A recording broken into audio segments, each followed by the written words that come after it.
इशरत जहां मुठभेड़ मामले में गुजरात के वरिष्ठ आईपीएस अधिकारी पीपी पांडे को सुप्रीम कोर्ट से कोई राहत नहीं मिली है। उच्चतम न्यायालय ने पांडे की अग्रिम जमानत याचिका खारिज कर दी। उच्चतम न्यायालय ने मामले में भगोड़ा घोषित किए जा चुके आईपीएस अधिकारी पांडे से कहा कि उनके आचरण के कारण वे जमानत के लिए योग्य नहीं रह गए हैं। उच्चतम न्यायालय ने बीजेपी महासचिव अमित शाह को राहत दी है।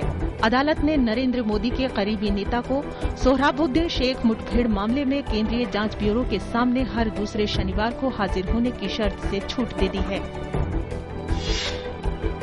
केरल के मुख्य विपक्षी दल लेफ्ट डेमोक्रेटिक फ्रंट के हजारों कार्यकर्ताओं ने आज से मुख्यमंत्री ओमन चांडी के इस्तीफे की मांग को लेकर सचिवालय का अनिश्चितकालीन घेराव शुरू कर दिया है।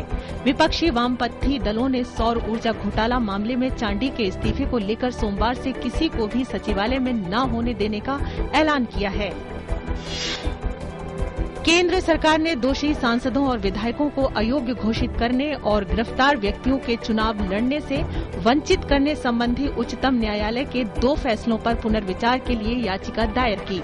सर्वोच्च अदालत ने अपने आदेश में कहा था कि कोई भी व्यक्ति जो दोषी ठहराया गया या न्यायिक हिरासत में चुनाव नहीं लड़ सकता। आंध्र प्रदेश के विभाजन के मुद्दे पर राज्य के स्वास्थ्य मंत्री कोंद्र मुरली और वन मंत्री सत्रुचरला विजय रामाराज ने अपने पद से त्यागपत्र दे दिया है। इसके साथ ही संयुक्त आंध्र प्रदेश के लिए त्यागपत्र देने वाले मंत्रियों की संख्या बढ़कर 11 हो गई है।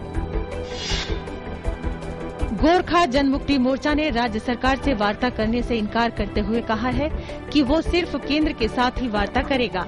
इस बीच पश्चिम बंगाल में गोरखा जनमुक्ति मोर्चा के अनिश्चितकालीन बंद के कारण आज 10वें दिन भी जनजीवन ठप है। गोरखा जनमुक्ति मोर्चा अलग गोरखालैंड राज्य की मांग को लेकर ये बंद कर रहा है। बिहार के नवादा जिले में अलग अलग स्थानों पर 2 गुटों के बीच हुई झड़प में एक व्यक्ति की मौत हो गई और 5 घायल हो गए। जिला अधिकारी ने बताया कि अंसार नगर में हुई 2 गुटों की झड़प के बीच ये क्षति हुई। स्थिति को काबू में करने के लिए इलाके में कर्फ्यू लगा दिया गया है और संवेदनशील इलाकों में रैपिड एक्शन फोर्स और सैप के जवानों को तैनात कर दिया गया है।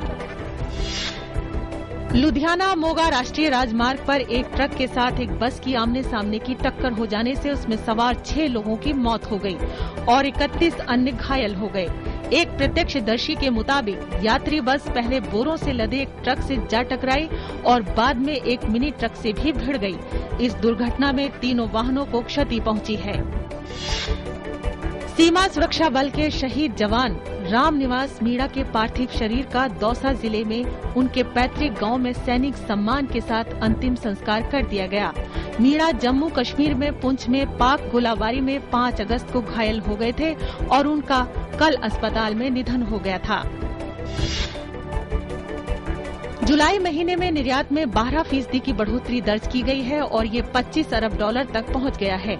इसी महीने में आयात रहा $43 अरब, जो बीते साल के मुकाबले 6% की कमी दिखाता है। इस आधार पर व्यापार घाटा $12.27 अरब रह गया है, जो बीते साल के मुकाबले बेहतर है। लेकिन अप्रैल जुलाई अवधि में व्यापार घाटा बढ़कर $62 अरब हो गया है, जो बीते साल $59 अरब पर था। जुलाई में व्यापार घाटा कम होने और मेटल शेयर में आई जोरदार तेजी की वजह से बाजार करीब 1% चढ़े। सेंसेक्स 158 अंक चढ़कर 18,947 और निफ्टी 47 अंक चढ़कर 5,612 पर बंद हुआ। Metal share 4.5% उछले। FMCG health care capital goods share 2.25 से 2% चढ़े। PSU कंज्यूमर ड्यूरेबल्स रियल्टी तकनीकी ऑटो पावर IT शेयर 1.25 से 0.6% मजबूत हुए। SBI के खराब नतीजों की वजह से बैंक शेयर 1% टूटे।